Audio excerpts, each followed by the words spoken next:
You guys should have the injury report in front of you. I'll answer any questions after originally here, but I thought we had a good day's work. Today's primarily third down, red area, some 2-minute work. I thought the guys had good focus and had a good practice today. Anybody have any questions? You watched Danny ramp up over the past 6 weeks. What have you seen, and where is he at right now? Well, I think he's full speed and ready to go. I think he's fresh. Obviously, he has not had any game contact or game time, since the injury. But, we've simulated that as well as we could in practices, and feel real confident about his readiness. What's the biggest thing you think he adds to the defense? Well, I mean, he's got speed. He's a tenacious player. He brings some experience. He's got it I'm familiar with. I think our coaching staff is the bit he played last year. And, he's a big part of us, but it'll be definitely better to have him in there.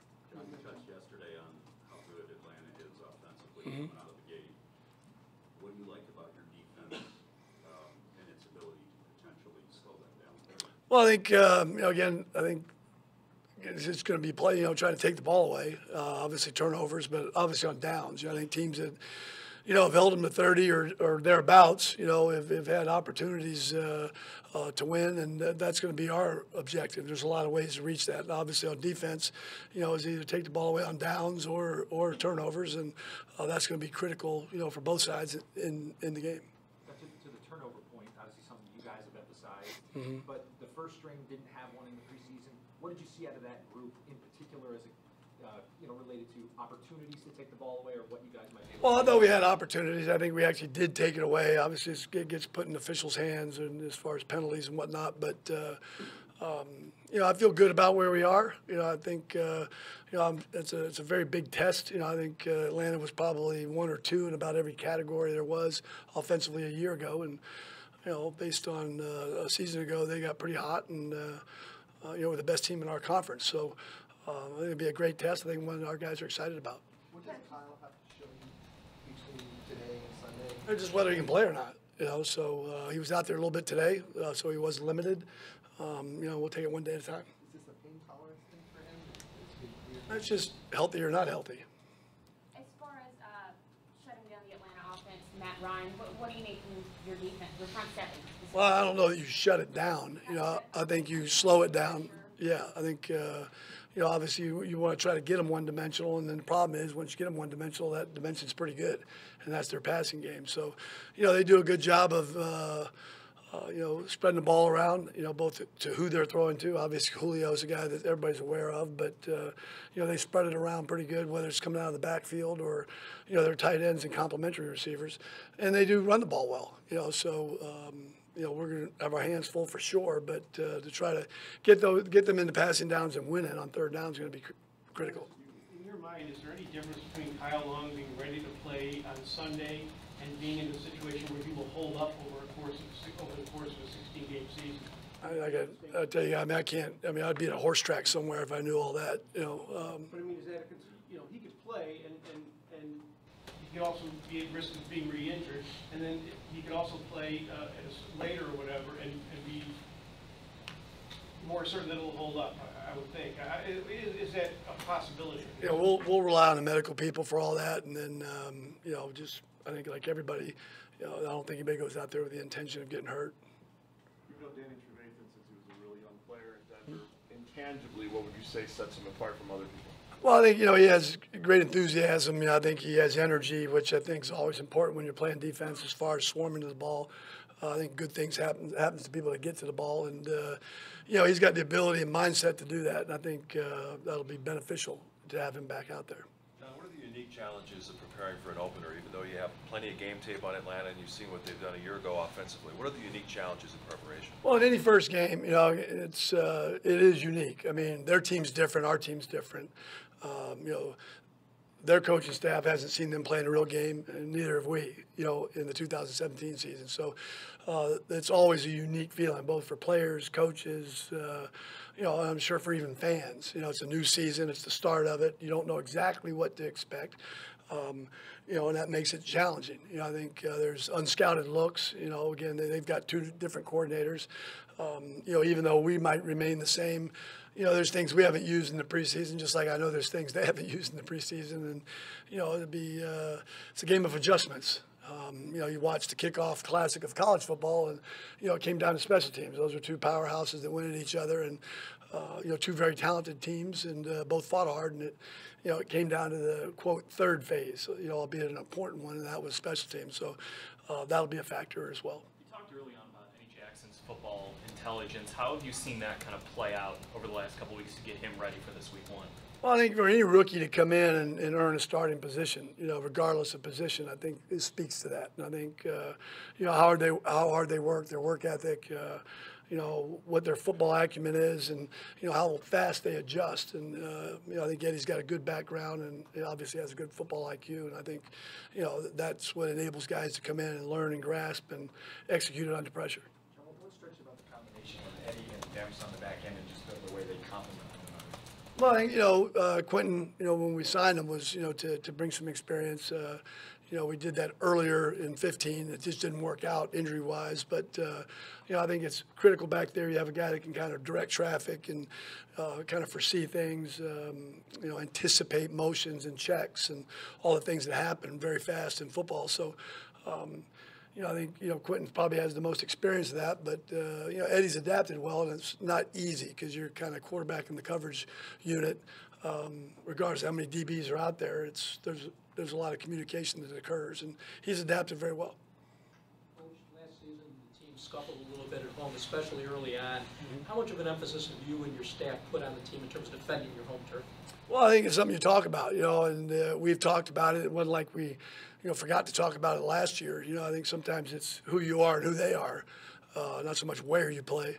But, again, it's something that, they're well aware of, and they're well aware of. We were 3-13 a year ago, too, and that's not a easy pill to swallow as well. So, I think our guys have just worked very hard in the preparation part of it and trust in the process. And, we get to find out against a really good football team come Sunday. Generally, going into the season, how will you define progress from last year? I mean, you don't do that. I think all your focus, I don't think anybody's looking anywhere past Atlanta at this stage. If they are, I'll have to have a talk with them, including myself. So, all our focus has been, since we broke camp and we finished the last preseason game, has been on Atlanta, and that's about as far as our focus is right now. Couple more. John, where have you seen progress from Leonard Floyd going back to last year's season opener and right now? Well, I think, physically and mentally. I think, this is a different game. They play 11, 12 games in college football. Here you're going to play a minimum of 20, and that's not even counting playoffs. So it's a different race. It's like being a miler and now running a 2-mile. So I think it takes a year to really develop a pro body and understand, how to prepare for that physically. And then mentally, I think, he's way more comfortable in what we're doing. He's not thinking and getting paralysis by analysis. He's just cutting it loose and playing. So he has that talent, and I've seen great progress in Leonard. You mentioned their coordinator change. If they go up tempo like they did last year, what kind of challenges does that pose? Because they seem to be able to score in a hurry and well, it makes you communicate. I think really the only difference between huddling and not huddling is both ways. You have to be able to execute that without a lot of communication. On the road, it's a little bit more of a challenge than it is at home, but it doesn't mean they can't do that. But our guys, we've practiced, no huddle and hurry up, and it comes down to execution regardless of how fast you snap the ball. All right, thank you.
Okay. What did you make of how well the ones stop the run in the preseason games? Well, I thought we did a good job. Obviously, you know, the statistics bear that out. Plus, you know, the look, watching it bared it out. So, I thought we did a good job. We'll be tested more this week than we were by anybody in the preseason. These guys run the ball extremely well.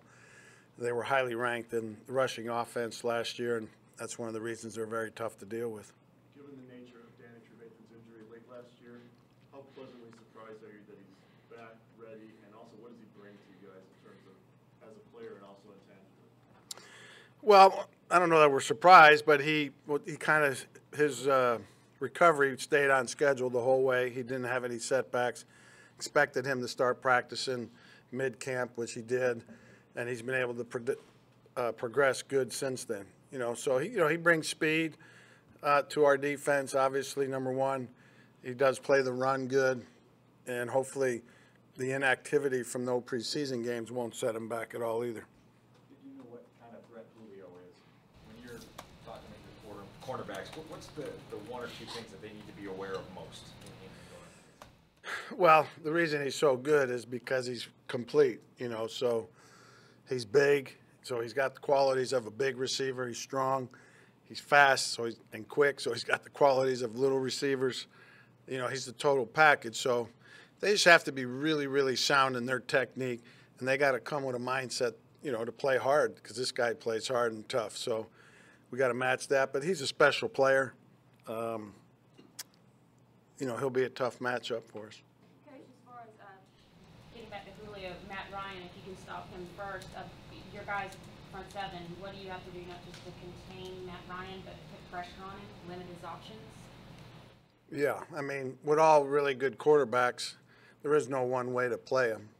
So you just have to mix it up, and what makes them really tough is he's an excellent quarterback, excellent receivers, and they run the ball extremely well. So it's not like they're a pass-happy team that you know you got to go in there and stop the pass, and if you do, you might have a good chance. These guys run the ball extremely well. So some of the things you like to do against the passing game may not help you against the running game, and vice versa. So when you're playing a team that's this balanced and scores as many points as they do, you know, it's a tough assignment. We're going to have to be at our best.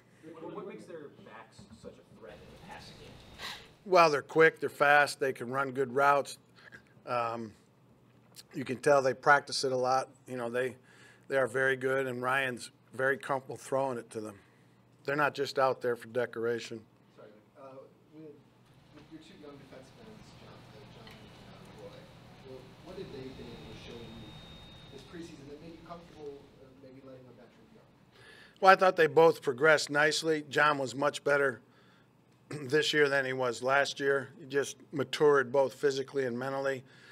And Roy, you know, it was just, you know, we moved him to D-line last year about the 4th or 5th week. We started putting him in the defensive line meeting rooms. You know, nobody really knew it because nobody sees the meeting rooms, and he didn't practice it all last year. But he's progressed nicely. He's added some nice weight naturally. It's not like he's had to work hard to get big. He's strong and athletic in there. He can bend for a tall guy, and we're happy with both of them the way they progressed through training camp. With both those guys, how do they keep their quickness when they're Well, I just think a lot of them, both of them are big enough to hold the weight that they're at. So it's not like we're asking them to get to a weight that they would be uncomfortable at. In fact, at one point in camp, Bullard, I told him he was getting too heavy. He needed to come back down a little bit. And, you know, Roy has had no problem getting to 285 or 290. I'm not even sure what he is. You have an entirely new starting secondary, all four guys. What aspect of the game do you hope that, as a group, the secondary can improve upon from last year? All aspects. You know, you can't play good run defense if your corners don't tackle and your safeties don't tackle. You can't play good pass defense if they can't cover and make plays. So we need improvement in all areas. What were your impressions of Kyle Fuller's camp in preseason? It was good. You know, he was getting better. I thought he got better as the camp went on, which was good to see. I think he's, you know, he played the entire 15 season, and then sitting out last year, I think he's matured some from, you know, learning what he learned in 15, playing full-time, really for the first time in his career. As a rookie, he started off full-time, but then didn't finish the season full-time. And I think he was able to learn some things and mature as a player watching last year, and hopefully he's ready to have a good season for us. Did he show you anything new about his drive or determination to be a contributor? Well, just because he was healthy, he was able to go out there and compete and practice on a more consistent basis. At full health, what do you find most impressive about Eagle? Well, he's got good strength. He can bend. He's got good lateral quickness when needed, and he's really done a nice job of learning his position and getting better at recognizing things and being good at the little nuances of his position. What was Eddie Jackson's biggest area of growth from day one of training camp to right now? Just learning the defense, learning his assignments and what we're expecting out of him, and he's got good instincts. He's played a lot of high-level college football, so the game hasn't been too big for him at this point. So I would just say just generally improving. Given the struggles that Purnell's had with his knees now, 2 different knees, is it fair to expect him to be the same player that came in through the doors here a couple years ago? Probably not. What can you expect from him snap count-wise? I don't know. I heard from our medical and training staff that he's in the best shape of his life, but then they say, well, he can only play so and so many snaps, you know. So take everything with a grain of salt that you hear from those people. Do you expect him to play Sunday at least? I think there's a good chance, yes. What evidence have you seen that this defense communicates well? You know, from one level of defense to the other, isn't it supposed to be an area of improvement from year 1 to year 2, year 2, year 3? Well, you just got mentioned over here, we have a whole new secondary. So weren't here for year 1, year 2, and year 3.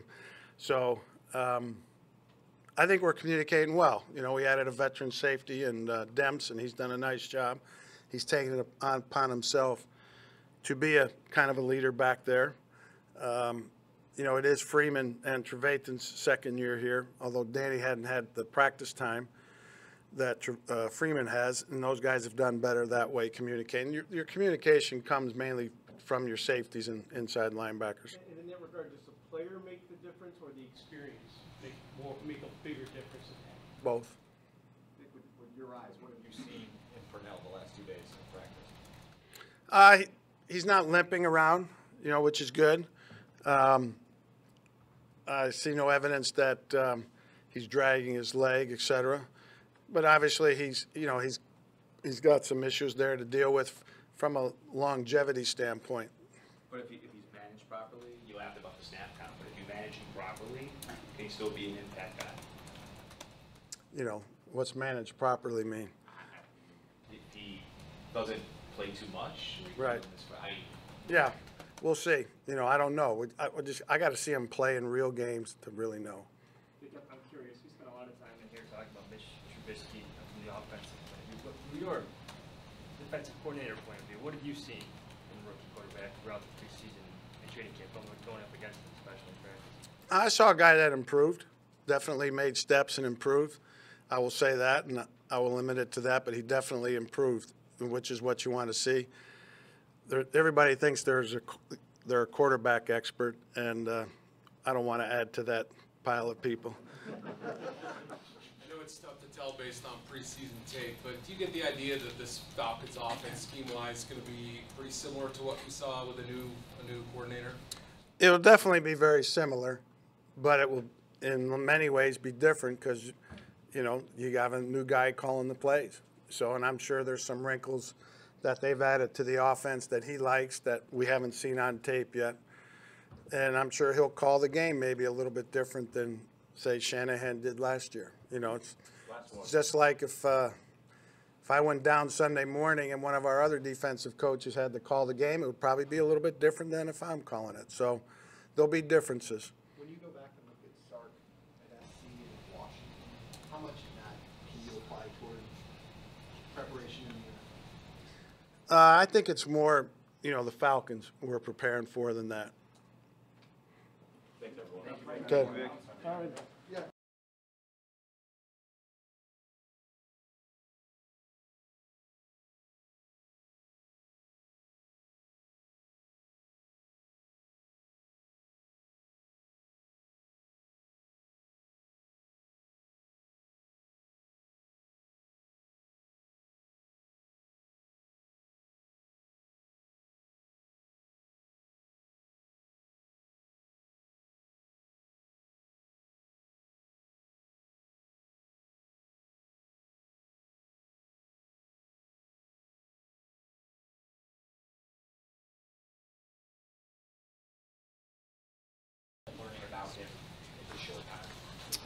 Well, the decision got made to bring him in.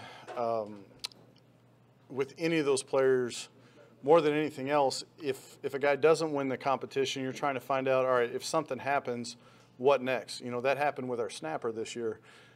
He went down with injury, and there wasn't anybody that we had a lot of familiarity with that was available, other than some of the guys who have been a couple of years. So, when it comes to Roberto, we're trying to get an evaluation. A lot of people liked him coming out in college.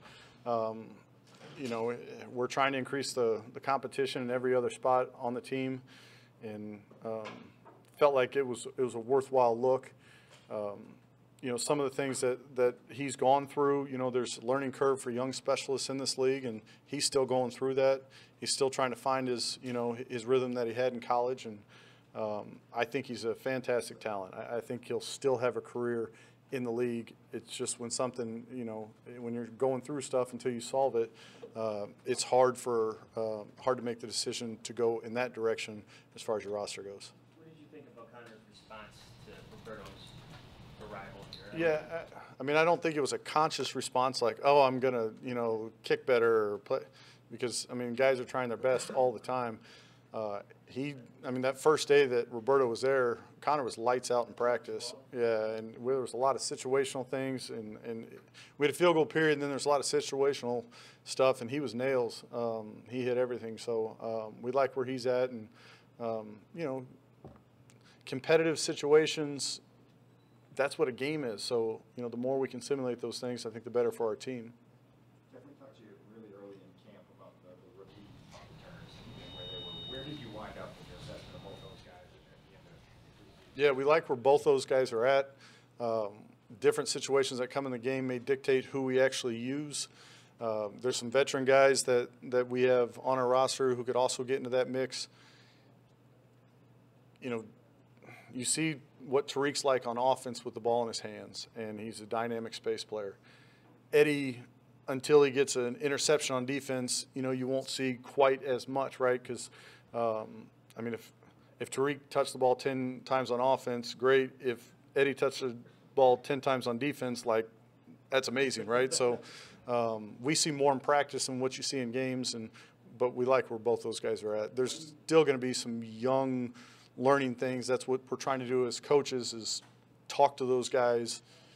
These are the different things that are going to come up. These are the decisions we'd like you to make. But there always seems to be some interesting situations over 17 weeks that come up.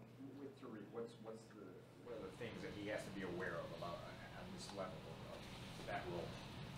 I think the first thing that jumps out, and this is what Eddie found out in person against Arizona, is that the hang time is going to be up there and the guys are going to be a little bit closer when you receive the ball. Everything else is going to be instinctive. You try and talk to the guys about ball security, about situations that come up in games. Are we ahead? Are we behind? Is this a ball that's being punted from the other 20-yard line versus the 50-yard line? Those types of things is what we're referring to. Jeff, totally out of curiosity, what does Adam Shaheen do on point after or field goal protection that some other big guy couldn't do? I'm not sure.